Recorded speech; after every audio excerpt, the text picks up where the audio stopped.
dick, John Law. You're the buzz, the heat. You're poison. You're trouble. You're bad news. These are their stories. It happened on Saturday morning, early. In the overnight hours, you might consider it.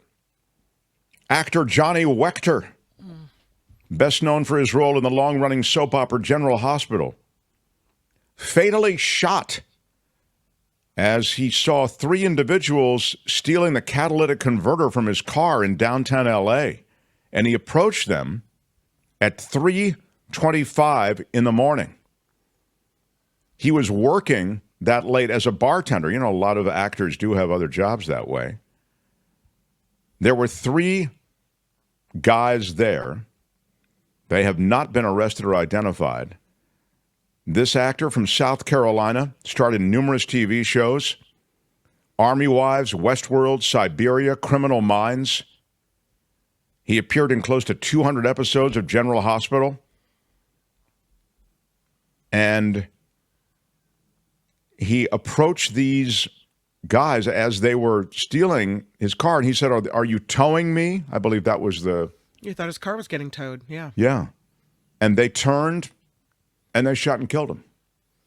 They turned, and apparently one of them he saw was wearing a face mask, and that's when he realized he wasn't getting towed. He was getting, robbed, basically. So sad. 37 years old, and his life is over because of that lawless act. I mean, you go from stealing a catalytic converter to murdering someone in cold blood. It's a brutal, brutal reality. That's in downtown Los Angeles. The top assassin for the Sinaloa drug cartel is extradited to the U.S. to face charges. The Justice Department is saying that this top assassin will face drug, gun, and witness retaliation charges. he doesn't really look like what I would think an assassin looks like. I mean, he's kind of like a regular guy. Well, I don't know where this picture, it might have come from his Regular Guy album, you know what I mean? Like, this isn't a booking photo, and it's not a perp walk photo. Sure. It looks like just kind of one of those candid pictures. Yeah. But you're right, it masks the reality, which is that he has a dark heart, Kim. I mean, Kim kind of faded out for a second.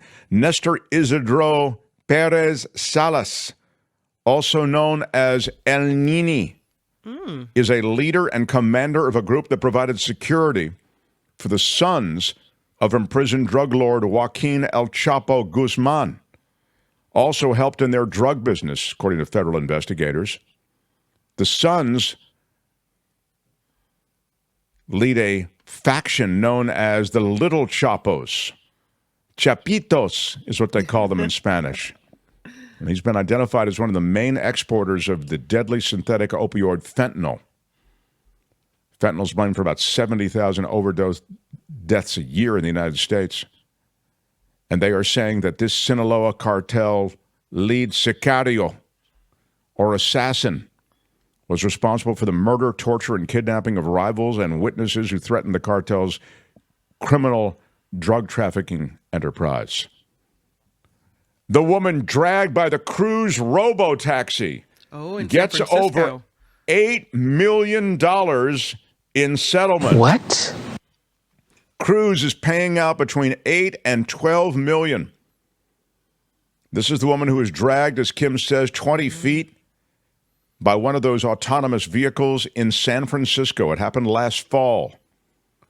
The California Department of Motor Vehicles officials there saying that Cruz didn't show regulators complete footage of that incident where a robotaxi dragged a woman after she was hit by a human driver. the car didn't know what to do, and then they allegedly withheld information from the DMV. Exactly, and it was that 8 to 12 withholding. million. That seems like, don't you think that's pretty fair? I don't know how much damage was done to her. She's pretty so injured. It's hard for me to say. She survived, but she's pretty messed up. I mean, if she's pretty messed up and she lives with pain every day, I don't know if it is enough. I mean, I really don't know. Literally, I don't know. Mm-hmm. I do think that, you know, I and many others live with some kind of daily pain or situation, and it can, I don't want to say ruin your life, but I'll say in some cases it hasn't ruined my life, but I'm just saying it affects your life. And if the damage from a car accident is great enough, it could ruin your life. Sure, you survive, but now you survive to tackle chronic pain every day. I don't mean to be too heavy, but I'm just saying, so, it seems like a lot of money, but I don't know what she's dealing with every day. Right. I'm sure she'd, put another way, rather not have the money and not be dragged by this autonomous vehicle. Mm-hmm. A protester gets $1.5 million in a settlement. This is an injury during a protest. That's why I called the person a protester. And what happened was they had hard foam projectiles they were firing into the crowd. This is LAPD.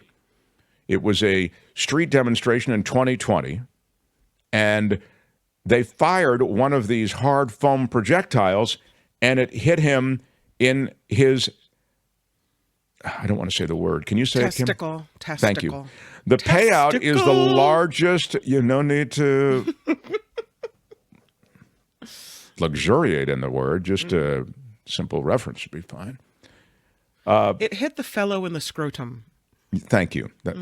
It was during the George Floyd protest summer, spurred massive demonstrations. You remember the George Floyd incident, murder by the Minneapolis cops. But remember, all these payouts that law enforcement agencies are getting, and this is happening nationwide, these lawsuits. Those monies come out of taxpayer coffers. Josh Don't says, forget. that's nuts. I get it. What? Okay. Because you're now going to deal with a bunch of these suits with the pro-Palestinian protesters being cleared from college campuses, from various public spaces. So in this case, the city did not admit any liability as part of this settlement. But they found that the officer who shot this guy, while acting within policy, the police commission said the shooting was unjustified. So did the man lose a testicle in this incident? Well, it's actually, he was in a crosswalk holding a large sign for the LAPD to be defunded. Remember those days? Those were fun days. Yeah. And the video shows the officer grabbing a friend of the protester and causing her to drop her end of the sign and move out of view. And then another officer rushed in as he was backing away, and that officer ripped the sign from his hand, and then he put his hands up in the air, according to what we see in the video. Yeah. And as the protester, Montemayor is his name, started to move forward again, another officer stepped forward and shot him with a 40-millimeter projectile from several feet away. So it was not, And Tony just had a headline up that said that the testicle exploded. So apparently it's a goner. Well, it swelled immediately and to the size of a grapefruit, they said. Rushed to emergency surgery, and that's where it exploded. Yeah. Again, awfully traumatic.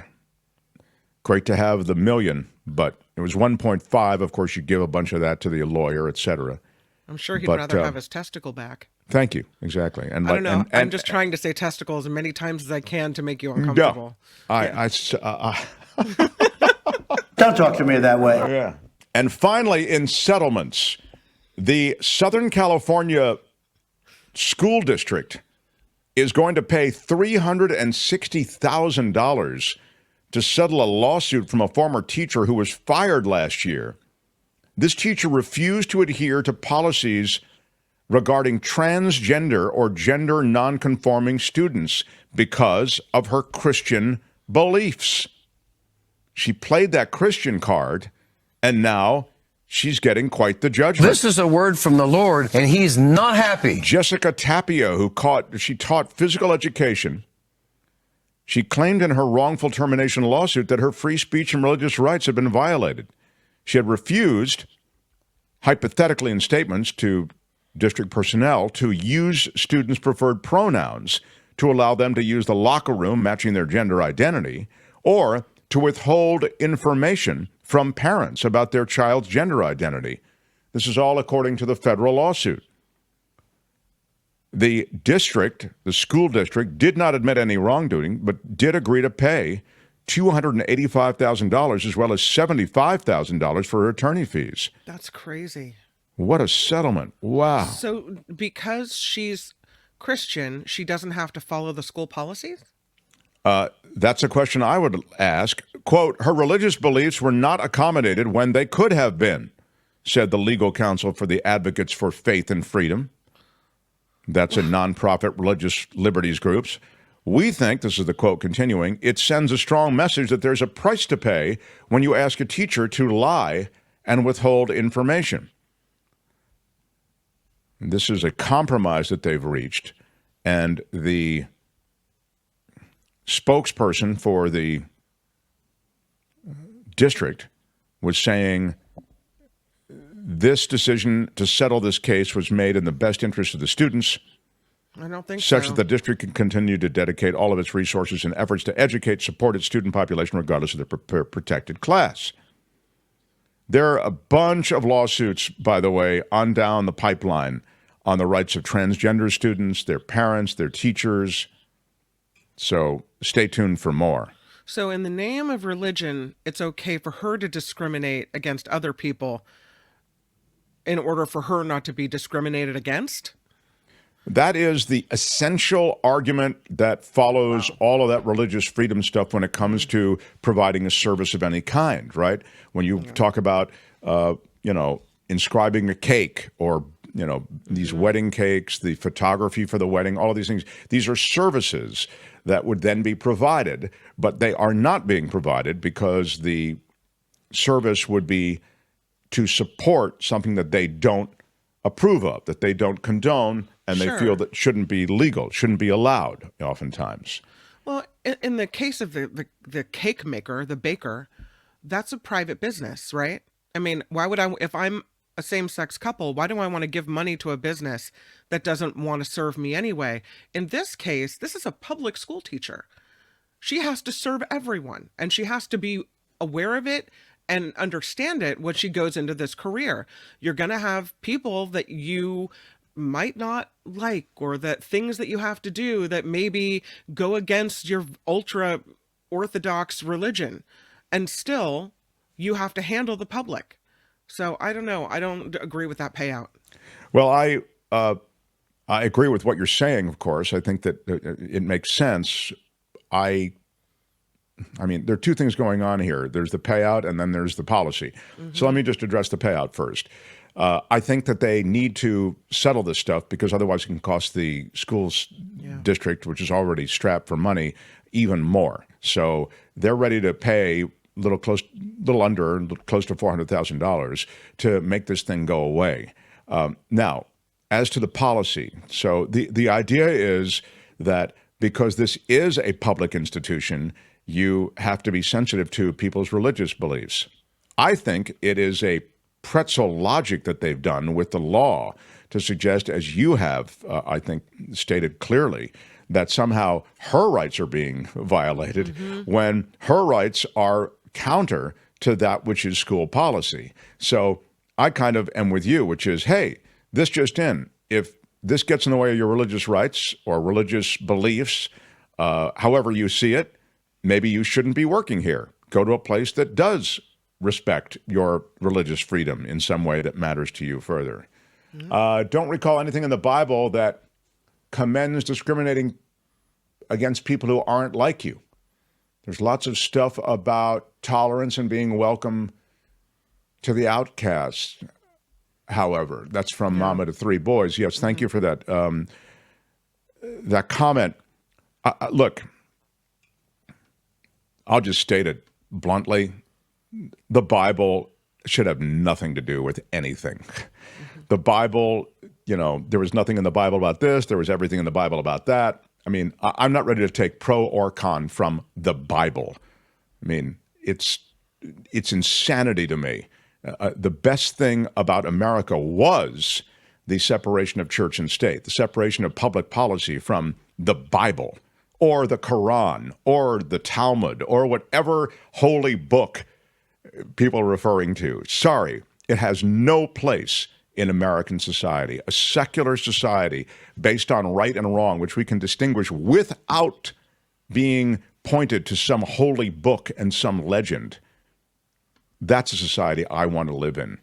We know right and wrong. Plus, the Bible is so old and out of date. That's from Gordon Andrews. That's Law and Disorder for today.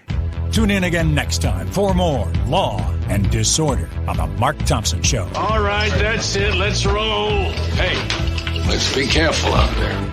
Hi, it's Mark, and I thought that was great. Hit the notification bell. You'll know whenever there's a new video being dropped, and please subscribe to our channel to help us save the universe.